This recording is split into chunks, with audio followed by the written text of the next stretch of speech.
Hello and welcome everybody to another episode of the Chai for Change podcast. Today we've got with us my good friend Noor Metwali, who's a GP in the NHS, and he's from Egypt, and he's going to tell us all about his story.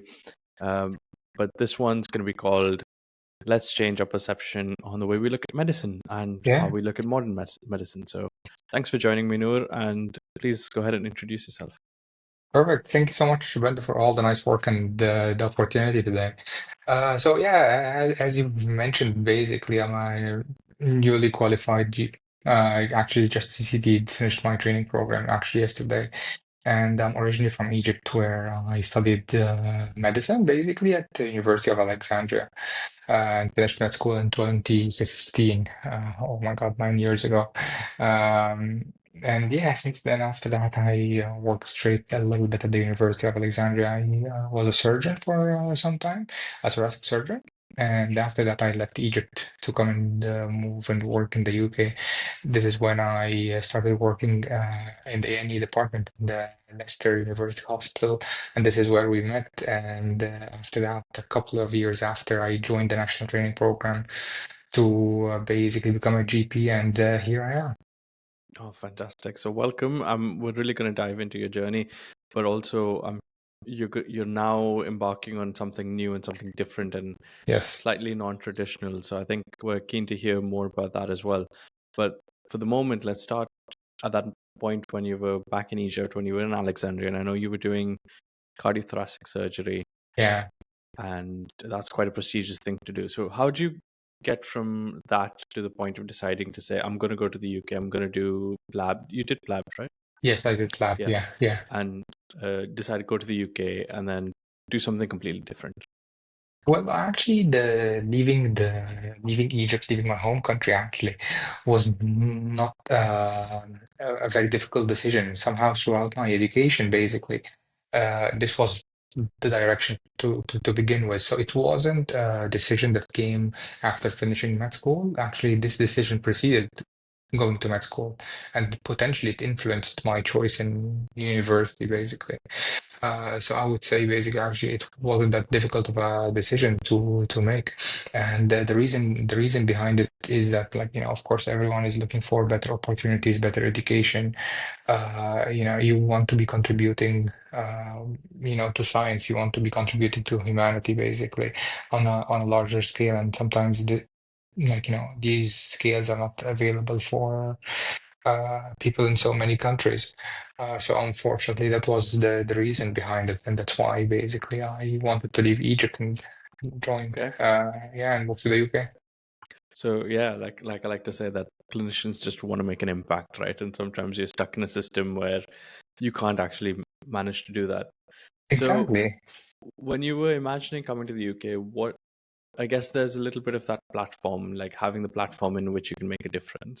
But Yeah. what else were you expecting to get by coming here? I don't know. So many things. Yeah, Tell us. first of all, yeah, like when you're in a certain position and you have your eyes so much locked on a target, you tend to ignore the negatives about that goal or about that target. And like me thinking with my old brain, that's like more than 9 years ago, finishing med school, you think that things will be much easier once you reach a certain point in your career, or things will be much simpler to, once you reach something. And actually, this is not the case. This is never the case, actually. And each stage has its own complexity, and each stage has its own like difficulties and challenges. And it's important, to be flexible and malleable, and be resilient as well in the face of all these challenges, and in the face of all these ever evolving and complexities and ever evolving problems that will face you in life, in your career, and in everything. Yeah. Okay. So yeah, getting back, sorry, yeah, maybe if I've deviated a little bit, yeah, maybe like you'd think that by moving here, that you'd think that education will be easier to access.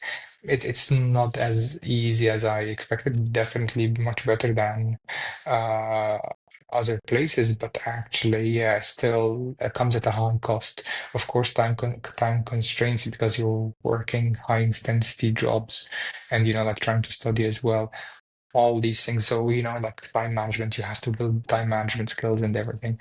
And then, of course, like one of the big challenges as well that lots of people underestimate is transitioning from one place to another is not as easy, especially when there are cultural changes and so many changes that are needed to be implemented, basically. That's a huge one, isn't it? Like it Yeah, really, even though you get the platform, you get the opportunities, but then things are still really different because you're culturally very different. yeah, yeah, Yeah. yeah, absolutely, absolutely. So if I were to say, could you tell me one thing that you gained after coming in that you were expecting, and one thing that you gained but were not expecting at all? What would that be? Uh, yeah, one thing that I gained that I was not expecting, and I'm starting with that because I think this is more important, to be honest, is like working on more of a humanitarian level and having uh, better emotional intelligence. Um, these are things basically that I did not expect to gain, and Yeah, I yeah, completely agree with you there. Like for the longest time, I I guess comparing, I practiced in India, then I came here, yeah, and for the longest time I didn't realize, but one day I just had this realization that we don't have to think about money. And yeah, I guess like in India, private settings and even public settings, for a lot of instances, you're constantly like thinking what the cost of the cannula is, what the cost of the saline yeah, infusion is, and you don't have to think about that at all here, and you exactly, just get to exactly. practice medicine in a very, very purest view. Yeah, exactly, exactly. Yeah, Especially we're lucky here in the UK, like with the NHS being free at, point of access mostly. yeah, It's really amazing that removes like the money yeah. barrier from like patient doctor interactions, which is an amazing thing. Yeah, and I like how you linked that to emotional intelligence. And I keep looking at Maslow's hierarchy of needs, right? Yeah, And there's like physical needs, social needs, and like acceptance, and then eventually is like self-actualization. yeah, And I feel like many countries like India, and I'm assuming Egypt is kind of similar that way, that you're constantly just fighting the fight and you're just constantly yeah, trying to make ends meet. Even though you're a doctor, even if you're earning a lot, your reputation is always on the line. You're constantly fighting and you don't actually progress up that hierarchy of needs. And I no, feel like coming to the UK, you get a bit of a system that kind of protects you. You get to reach your own potential in terms of clinical work, but then also you go up a ladder and you say, oh, how can I be a good leader? And then you go up another ladder and you say, how do I improve the system? And then you go up on a ladder and you're like, what am I actually in this world for? exactly, And exactly, exactly. yeah, And getting back, like maybe 9 years ago. Like my idea is just to become like, for example, like a good surgeon or a good doctor or to excel at something. I would have never thought that I'm talking about leadership. I'm mm, talking about well-being. I'm talking about all these things that I'm on about these days. These things were never on my radar, actually. yeah. So how And did you discover them? so how did I discover them? Basically, to be honest with you, GP training. First of all, the GP training program I would say is a really good training program. I've learned a lot. Not only on disease and patients management, but actually I've learned a lot on health as well through the GP training program. And like the rules of GPs is a little bit more complex than just treating patients. Like GPs have many roles, so as I'm sure other clinicians in the NHS, we have so many roles than just the patient interaction. We have lots of leadership responsibilities. Some of us need to, gain expertise a little bit on financial, dealing with financial situations and dealing with money, things like that for like your small organization or things as such. So, we tend to do a little bit more beyond core medicine. And Okay. this is when other doors open, and this is where we discover basically all these other aspects of life. So I would attribute that to the GP training program, to be honest with you. Yeah, that's really Yeah, interesting. So I know you guys do a year in hospital, which is like 6 months in two different departments. And Yeah, then in my head, you just kind of disappear back into the community, and you're doing like exactly. the other 2 years in the community. And I'm like, oh, you're just seeing chronic patients. I'm just imagining like stinky toes and diabetes and blood pressure Yeah. management. But like, tell me what else goes on in the community in those 2 years. Well, so much basically the like one of the biggest things that actually, like you tend to learn from the community is building a longer lasting relation with your patient. Okay, Like back in working in the hospital, especially like when we were working in A&E, you kind of see the patient for just maybe a couple of hours and that's it. And then you're on to the next and on to the next and so on. But when you're working in GP, in primary healthcare, basically where you're having your own kind of list of patients, you tend to develop a little bit more of an in-depth relation with these patients. You tend to know more of their ins and outs, and they know you better communication, level, and that as well teaches you a lot. that's very Uh, interesting. How often would you meet your patients? Well, is there, of course, there's a huge variety basically. Some patients are, you'd never see them. Some others you will need to see them a little bit more frequently than others. So it depends, and it's Yeah, so if a very someone's like wide range. a bit of a complex medical need, a couple of different issues ongoing, but not in Yeah, an acute phase, they are still in a chronic phase, then would you say you yeah. see them every week, every 2 weeks, every month? How often? Well, there isn't a set rule. It differs from one case to another basically, and depends on their needs and depends on as well what's like what are the available resources as well, because like resources are very very limited, so you need to balance between the available resources and the patient's needs as well, and like you need to give the best to your patient with what you Hmm. have. So yes, it's a bit of a tricky question to Yeah, answer. I guess if you Yeah. didn't have any restrictions, if you weren't in the NHS, how often would you like to meet them? Well, then I would say purely depending on the patient's needs then. Hmm. And some patients as well would need you, especially if it's like in a bit of a more of an acute phase of a disease, they will need you more. But one of the greatest things that I've learned basically throughout my journey is the best key to improving health outcomes and reducing the reliance on the services is actually patient empowerment through education and knowledge. Hmm. Tell me more. And this is a crucial point. If like the more you empower the patient, the more you support them to make better decisions through knowledge, Yeah, the less they rely on the system. yeah. And As you say unfortunately, that, yeah, I'm imagining these patients sitting in the ED waiting room, coming in with like a small injury or a bit of pain, and they're waiting like 6 hours, 8 hours, and yeah, we take away the ability for them to take care of themselves. Like we don't provide them first aid care, we don't provide them with like pain relief that they would have gotten for themselves, and we don't allow them to make their own decision in terms of what they want to do, whether they want to eat it. exactly, exactly, Like when patients are waiting in the waiting room for a long time, we take yeah, away what they would have been able to do for themselves. And that's kind of the opposite of us being able to empower them. And I'm a strong believer that like moving forward, if we provide them with the resources and the education while they're waiting in the waiting room, many of them would be actually able to take care of themselves and feel like exactly. they're okay. They don't need to see an emergency physician after waiting 12 hours overnight. Exactly, exactly. And this is actually, I think that this is the reason as well. Now we're more seeing more and more people resorting to gaining knowledge through, you know, more unregulated or less regulated platforms such as TikTok Yeah. and Instagram. And, while we live actually in the age of AI and ask ChatGPT any question, it will give you all the explanation. And despite all these explanations are, could be less accurate. So patient, but like it's very easy and very convenient to access. Yeah. This is, So if we are not matching this ease of access to information to empowerment, patients more and more will lose faith in the establishment, and they will, resort to other modalities that might not be actually accurate knowledge-wise or might end up harming them.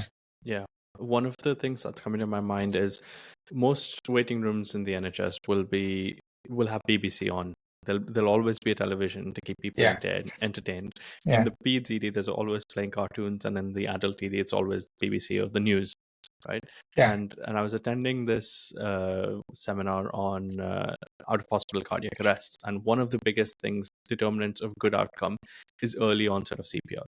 And yeah, I said, and they were talking about how they need to do drives for teaching people to do CPR and like more education and better prep.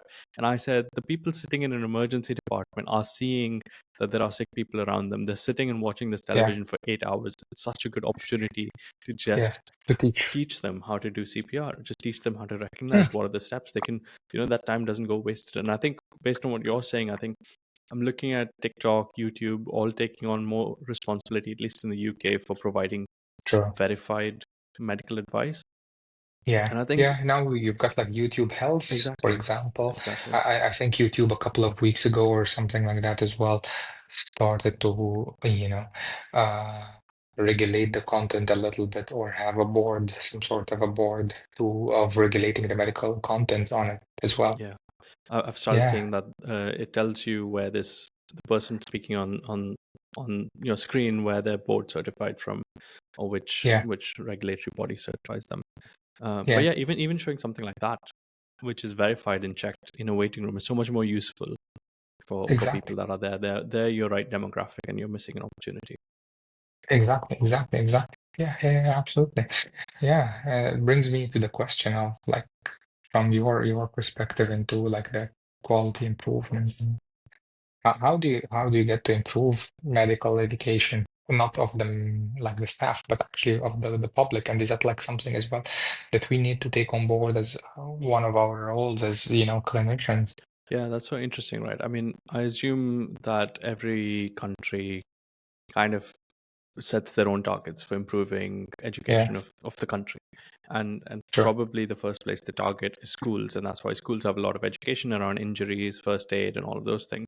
The next place they target Yeah, is kind of like organization. So then some places need you to be basic life support qualified. So then you run training programs and all of those things. yeah, And then yeah, as clinicians, they tell you whether you're so yeah. So what was I saying? I was saying, yeah, as clinicians, also, like whether you're a nurse or a physio or a social worker, I mean, there is a little bit of an expectation. I guess we also see the value of educating our patients as we go along.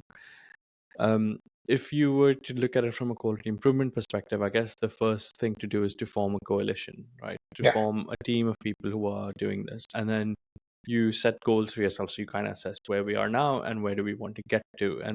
And I don't know about you, but I'm not very clear in terms of where we are as a country yeah, um, at the moment. And unless we define where we are at the moment and who's missing and what are all the factors that are leading to gaps in education or health education, then yeah, until we know that, we aren't really able to help figure out how to solve that. And I think there's probably people out there, there's probably the government and other organizations that are looking into it, and hopefully they do have the data.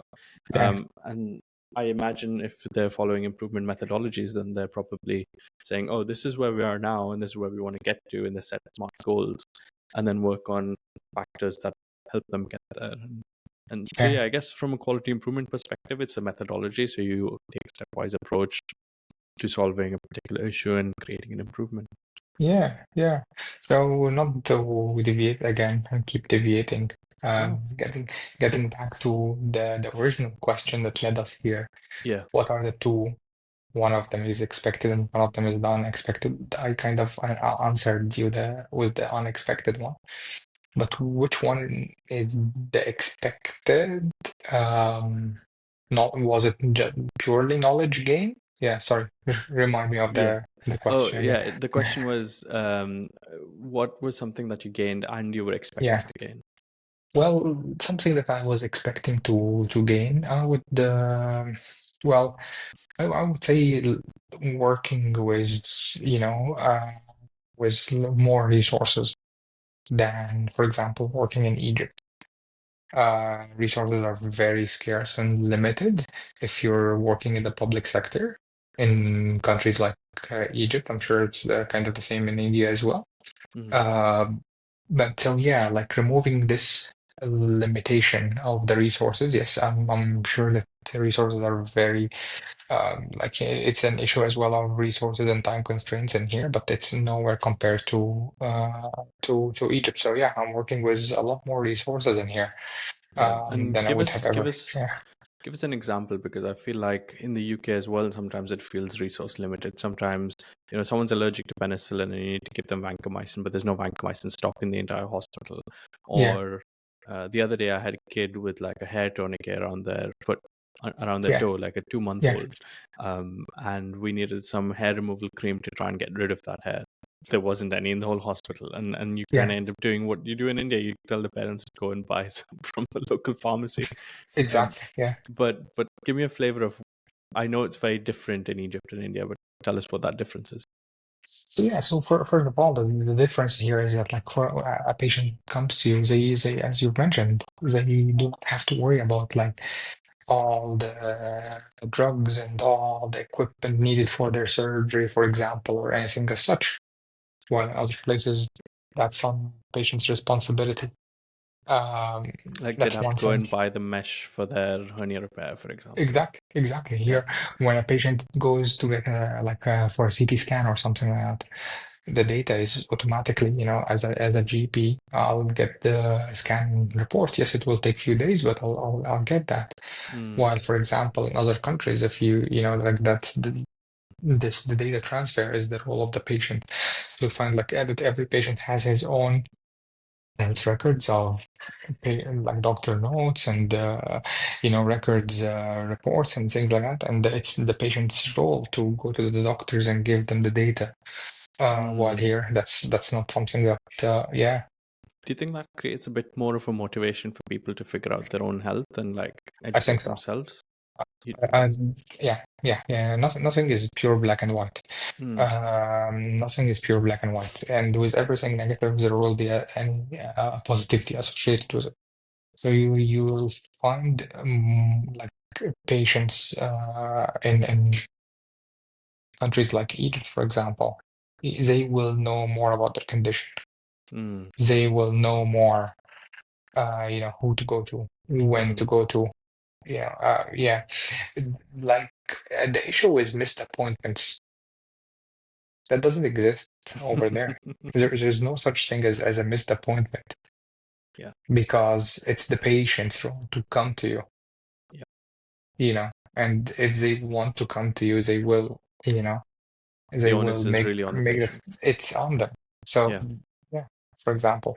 But again, everything has its positives and negatives as well. So yeah, yeah. Definitely, it in my experience in India, it definitely reaches a point where you're kind of worried that like if I don't yeah, take care of it enough myself, then like who's going to do it for me, and like how am I going to yeah, manage? And it's really scary exactly, for family members as well. exactly, Okay, exactly. okay. So Yeah. let's transition a little bit Mhm. from talking about illness to talking about health. And I know that Exactly. And that's yeah. this is an interesting area for you. So tell us what the difference is really to start off with. Yeah, so basically, illness and disease is what we've spent 5 or 6 years learning about in med school. We do not learn much about health actually in med school. It's Hmm. all diseases, like see this person, this and this sign, this and this symptom equals this disease equals this tablet. Pretty much, medical education for 5 years is just to identify disease. And we actually do not learn much about what is health and what is, a healthy living. And we do not learn, for example, let's talk about nutrition, for example. You know, ex- Med school, did you learn anything about nutrition, about like proper nutrition? I do not recall. Just like the basic biochemistry of like what Yeah, gets absorbed where, and exactly, then the importance of that was that different drugs are fat based and water exactly. based, and like yeah, Absolutely. So, yeah, basically, we are not equipped to use very very important, I would say, healing or therapeutic techniques, basically, which are nutrition based yeah. And nowadays. selectively we see only sick people. We don't see Exactly, healthy people selectively. exactly, exactly. We do not see healthy people, so we do not see, for example, this cohort of people that we can actually they are asymptomatic. They don't have any symptoms. They don't have any problems. Actually. we can help them a little bit more, through we can help them a little bit more basically through improving their diet.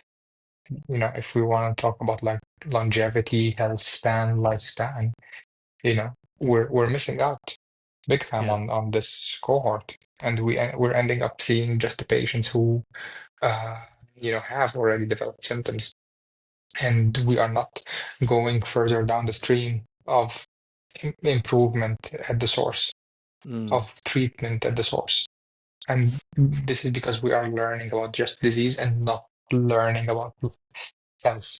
Yeah. That's one thing. The other thing as well in med school, like I do remember my med school undergrad program. I think we had a psychiatry rotation of 2 weeks or something like that. So, you can tell, that, very, very, very underdeveloped area. I hope that this is not the case in the most of the countries around the world, and I hope that this is not even the case nowadays in Egypt. Uh, but you can't emphasize just only on the organic, the biological, without as well without addressing the psychological and the functional part as Yeah. well. You know, Absolutely. I think I did. I want to say I had a slightly longer rotation. We studied it probably over, I think I want to say final year, but then when we came to internship, which is like our foundation years, I yeah, think we had a month. yeah, uh So we yeah, did a month in the community psych hospital yeah, plus inpatient. So even that was really looking at like acute psychiatric presentations or like yeah, things that need medication and electroconvulsive therapy and stuff like that. So it was not like mental health related to physical health. yeah, It was, yeah, yeah. it was a completely different lens. Exactly. And this dichotomy by now it should end basically in medical education. Like we should separate the dichotomy that this is purely mental health and this is purely physical health. This is absolutely wrong. This is not looking at you know at a human being. A human being, all these aspects of a human being, all these come together, and you can't like say, for example, oh yeah, you've got diabetes, for example. This doesn't have a psychological aspect Mm, because there isn't any disease that if you look into it deeply, I doubt that you will find any disease in the world that is 100% biological only or 100% in the body mm, without any percentage in the mind. mm, Anything affects the body affects the mind as well, yeah. and vice versa. And that's really interesting. I think as a GP, you're really in that unique place. Like being in the hospital, I'm really screening and looking for problems and like focusing on the problem I need to solve before I get this patient back home. But I think as a GP, Yeah, you have a bit more holistic of an approach to this patient. You say, okay, there's a couple of things going on here. There isn't one problem that needs to be fixed, but like what's at the root of all of it? So do you think exactly. this is, and I know that more and more people are now going to their doctor and saying like, hey, I'm interested in like aging well or like longevity and like Yeah, being healthy, and I know nothing's wrong with me, but I want to be healthy. More and more people are going to the doctor yeah, and requesting specific blood tests and specific investigations and opinions on medication, and the doctor just like, yeah. I would shrug my shoulder and be like, I don't know what you're talking about. um, that's happening, but do you think that's the direction in which the role of a doctor is transitioning to? I think it's clear that there is this huge demand in the private sector for longevity medicine. Okay. So there's a clear demand. So absolutely, the private sector, absolutely uh, national sector will need to catch up with this, Hmm. especially as more and more evidence comes to light on these areas. I'm assuming that countries will want to as well to chase that, because if you're having a healthier population, you are more productive as a country. Basically, you're having better health standards rather than losing so many hours to disease and so many, productivity, losses Mm. because of illness. Yeah. Okay. And is this kind of where lifestyle medicine comes in? Well, lifestyle medicine, I think will is one of the ways to look at it. I think lifestyle medicine basically focuses on more on health rather than the disease. Yes, of course, it helps in so many diseases, but if we incorporate the aspects of like or the key learning, uh, points from lifestyle medicine, if we incorporate that in our lives, basically, that will reduce significantly our chances of developing diseases. So from early on, even before developing diseases, we're improving our health outcomes. Okay. Okay. And are Yeah. there any particular sort of pillars that people need to view this from? Actually, lifestyle medicine is on about like six pillars, basically, which is nutrition, exercise, basic diet, exercise, sleep, stress reduction, social connectedness, and reducing toxic substances, basically. Okay. Yeah, and all these aspects, if everybody starts to look at their, own health through the a lens that can incorporate these 6 points, basically, I'm sure lots of us will make lots of the changes to our day-to-day lives. Let me tell you one of the examples. You know, how often do you eat? Probably, At least a daily, at least once yeah, daily. at least once a day. Nobody, no, Yeah. and nobody, I'd argue that like the people who fast more than 24 hours a day, Mm. for the intermittent fasting, are a very small percentage of the human population. Yeah. So you're doing this habit on a daily basis, if not 3, 4 times a day. Mm. What if this habit has a great potential to contribute to your health or your disease, But like people right? don't know any different. Like that's how I was brought up. Like I was brought up actually on like 3, maybe 4 meals a day. And now I do 2 meals a Exactly. day just because of the work schedule. Yeah. Yeah. I don't Yeah. know what that And not, consequence is. and not only that as well, and not only this as well, like the industry, the diet industry, it's a multi-billion-dollar industry. Yeah. Like with all these books on all these shelves, with all these Instagram ads, with all the influencers, on social media telling you to follow this new fad diet or this diet, or all this doesn't work. If it worked, you know, Mm. someone would have discovered it and humanity would have lived, happily ever after. But this is not the situation. Yeah. So if someone looks at all of these 6 domains, these Yeah. 6 pillars, and tries to fix them and get better at them, what's on the other side? Like, what do they get on the other side of like mastering all of these 6 pillars? Well, listen, that's the chance basically of developing Okay. diseases, but better quality of life as well. Yeah. Like for example, like you're at, let's say you're at 30, you're running a marathon. Lots of people want to do that when they are 50. Lots of people want to do that when they are 60. Hmm. You know, Lots of people want to, continue living a healthy life, disease-free for longer. Okay. Okay. And what else on Yeah. like a day-to-day basis? And in terms of, you mean Benefits. in terms of, well, again, like when I'm telling you about like the six lenses, so the 6 points through this lens, basically it will impact all the aspects of your life. For example, your productivity at work, you'll have better mental clarity, for example, Okay. better social connectedness, Hmm. which will, it will improve your own health, for example. But when you're having a better health, you will have better social connectedness as well. Hmm.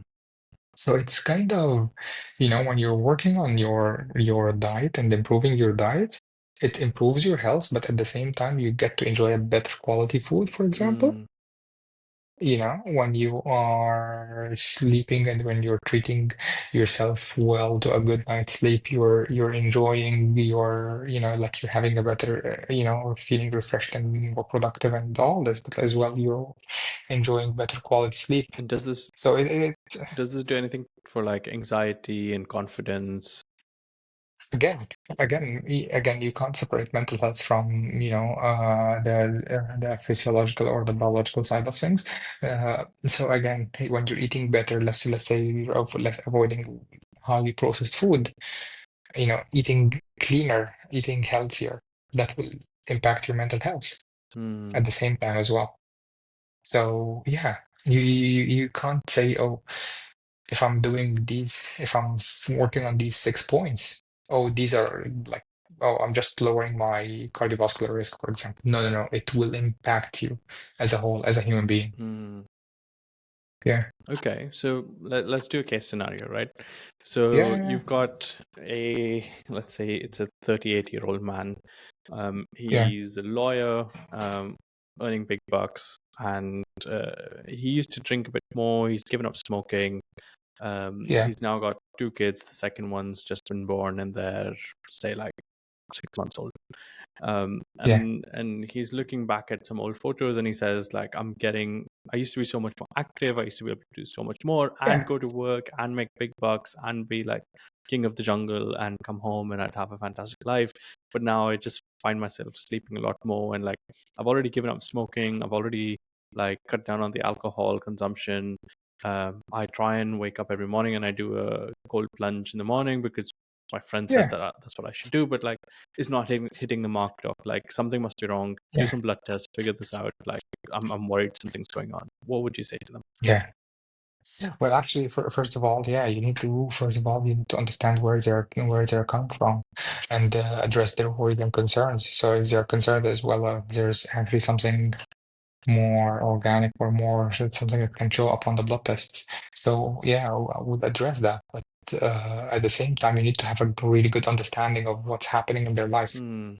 So you need to understand, like, well, work. You've mentioned lawyer. I'm assuming this is a very high intensity, stressful job. Alcohol, whether there are any other toxins as well in life or not. You need to have a really good, clear understanding Okay. So you've done of. you do blood tests for this guy. It's pretty much normal. His iron level's fine. His B12's fine. Mm, You even get him like a liver scan, like a fibro scan or an yeah, ultrasound. He's got a little bit of yeah, fatty liver, and yeah, like as a GP, you probably say like, oh, don't worry about it. Lots of people have fatty liver. Cut down on having yeah, donors on Friday nights, and just like don't eat as much fatty food. uh, Like you've told him to like stop eating fatty food, and yeah, where do you go from there? Normally, I imagine as a doctor, I would discharge this patient and say like, go live a healthy life, right? Like yeah, do healthy things, go live a healthy life. Now, if you look yeah. at it from the lens of lifestyle medicine and what you're now helping people do, what else would you suggest? Well, again, we're gonna look at the 6 pillars Okay. and dissect them and look, and have a look at each one, and spend some time understanding what's happening. And so, what are some of the common things that you might find under each pillar for somebody like this? First of all, the diet. Mm-hmm. Lots of us basically think that a healthy diet is something that it's actually not. Lots of people, they will tell you, oh, I'm actually like cutting down my calories, but they are mainly relying on processed food for Mm, the little bit of calories that they're having, for example. Things like that. So many different common mistakes basically that people make. Apart from that, sleep. If okay. you're actually sleeping, you're, enough. Where are you sleeping? How are you sleeping? What are you doing before sleeping? Mm, All these things. Let's have a look at the medications that you're taking. Let's have a look at the habits that might be impacting your sleep. Let's have a look at your caffeine. Let's have a look at your screen time. When are you exercising? Are you exercising just before going to bed or not? There's so many things that could be, mm. that will come, that will come to light Yeah. So once you have like a really deep conversation with your patients. and this guy says like, oh yeah, doc, like about the sleep, like I feel like I sleep fine, but my Yeah, watch keeps telling me that my sleep score is pretty low. yeah, And I've got an Apple Watch. I use it every day, but like, I don't know. Can you do something with that? yeah. So the evidence about like these digital like the digital basically like measurements like on especially on wearables I do not rely much on them basically, unless they like show consistently some sort of an outlier. Yeah, as these Apple Watches are really good, for example, at detecting atrial fibrillation. They are good at nowadays, like the newer ones that obstructive sleep apnea cleared by the FDA. But for the other measurements, like for example, I do not tend to look too much into the sleep quality unless the patient, for example, feels that, oh, actually my sleep quality is impacted. Okay. So, but if they are feeling fine, then I would say, okay, neglect Okay. this. That's beautiful. But Like it's your clinician side comes across because you're not treating the numbers, you're treating the patient.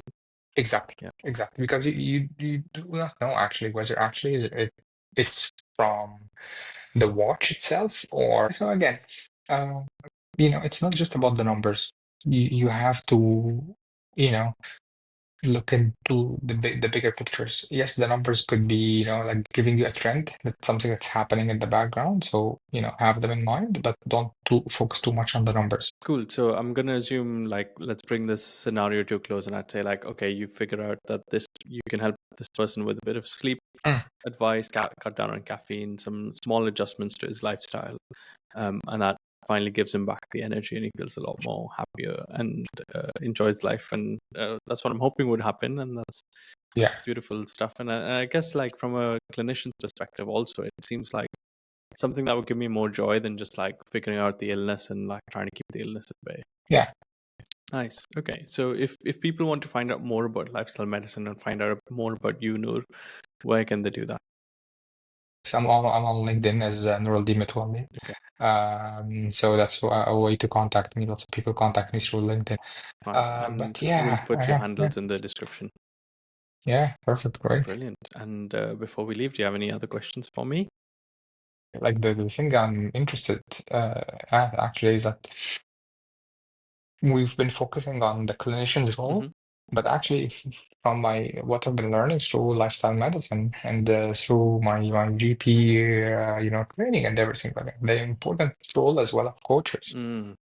So yeah, you've transitioned from, you know, not from, but like from A&E and running parallel to it, not from it, the coaching.